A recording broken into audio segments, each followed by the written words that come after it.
Shakespeare projects to YouTube. I'm going to move this guy out of the way even though you don't see it right now.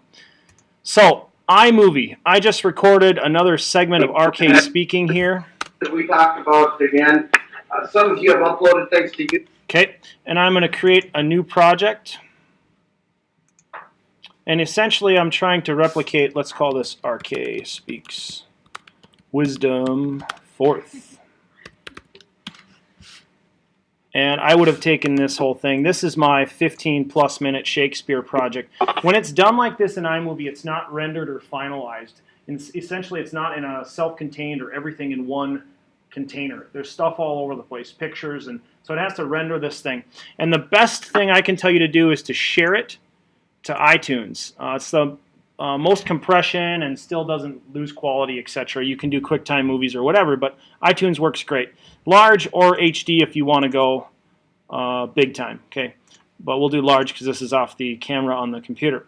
You're going to click publish. It's going to take real-time amount of time. So if it's a 15-minute video, it'll take about 15 minutes to export out. In this case, it shouldn't take too long at all, less than a minute. It was about a 30-second video clip. Now, do they have to, like, somebody asked me, I think it was you, Ellie, do you have to finalize your project? Is that what you had asked me before? Yeah, finalized term. 6 hours to do it?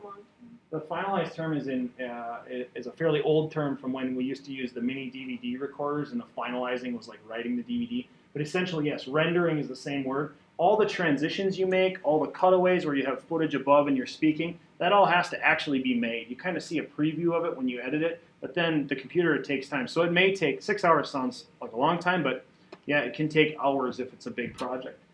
How many of you have a video project over 15 minutes in length? Anybody? So, how long longer?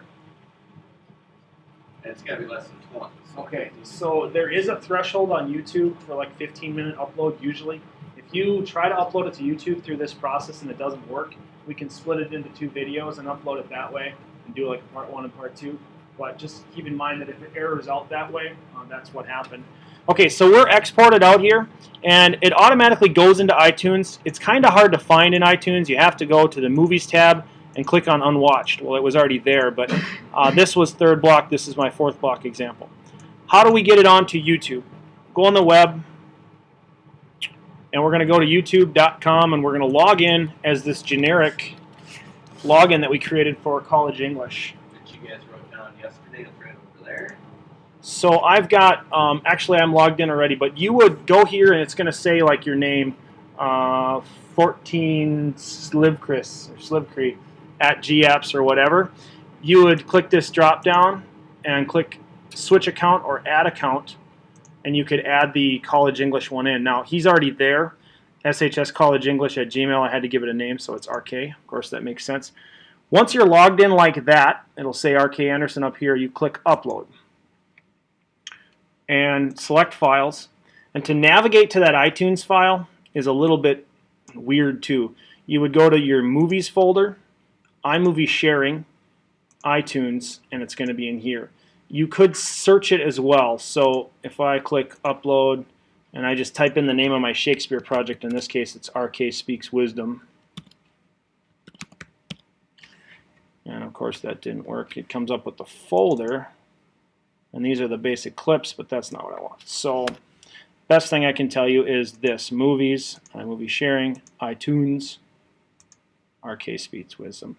Click open and it'll upload it. This won't take long at all because it's a really short video. I've got to put a description in of some kind.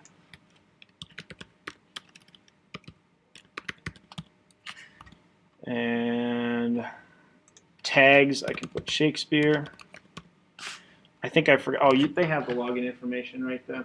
Willie the Shake is the password, so that's cool. Got to put a tag in. And then the last part of this is public versus unlisted. So public is anybody can search. If they search Shakespeare and that was my tag, it might come up. Unlisted is you're not going to find it unless somebody sends you the link. So you can email RK the link. He would also find it if he's logged in on this account and he clicks here and goes to his video manager. And the video manager is going to show us that I uploaded one in 3rd block and I just did the same thing in 4th block, so he could view it here too. But essentially, you could, once you upload it, you can click on it, go to the video, final presentation to a couple of different places. and we can click on share down here. Highlight that, copy, paste it into an email to him, put it on Schoology, somehow get him that link wherever. That always becomes an issue for me. They're like, yeah, I sent you the link. Well, there's like 60 places we can get a link now. So email would probably be best for him. He'll delete it in like 5 seconds. Yeah. Biggest thing too is I'm going to just log on to this account, and I should see all of your projects that you've uploaded there. But again, if you are someone that's real internet savvy and you want to put it on just the generic YouTube, you don't care if it's out there, that's fine. Just make sure that I somehow get the link there. If you're someone who is kind of on the lower end of technology and you're nervous about this, and you give it to me on a memory stick, I should be able to put it into my MacBook Air because it's exactly the same as yours and watch it